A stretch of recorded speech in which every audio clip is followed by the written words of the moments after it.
revealed, U.S. agency to prepare citizens for apocalyptic reality of North Korea nuke blast.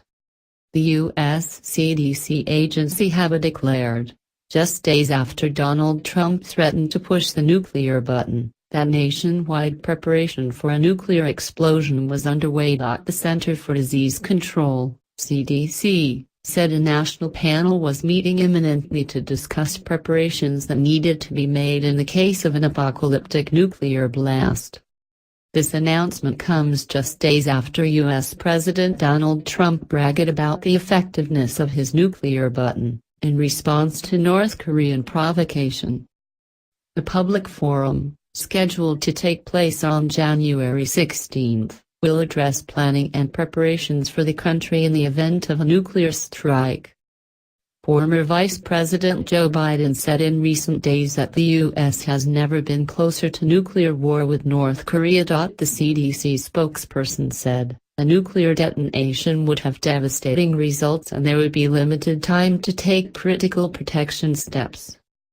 Despite the fear surrounding such an event, planning and preparation can lessen deaths and illness. The agency admits most people don't realize that sheltering in place for at least 24 hours is crucial to saving lives and reducing exposure to radiation.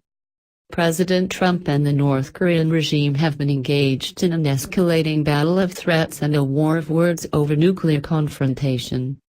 Kim Jong-un has even claimed that a nuclear bomb in his country can now easily reach Washington, D.C.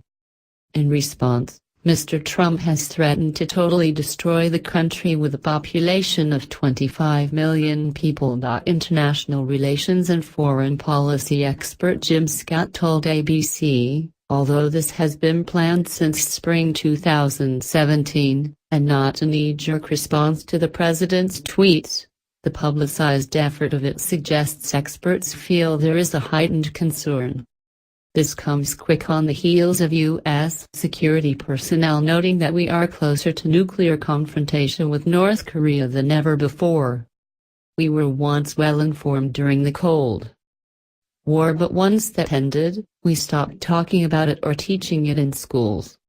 You would be hard-pressed to find someone on the street who knew what to do in the event of a nuclear blast. Jeffrey Lewis, a nuclear policy expert, added that there would be survivors for days trying to make their way out of the rubble and back home, dying of radiation poisoning.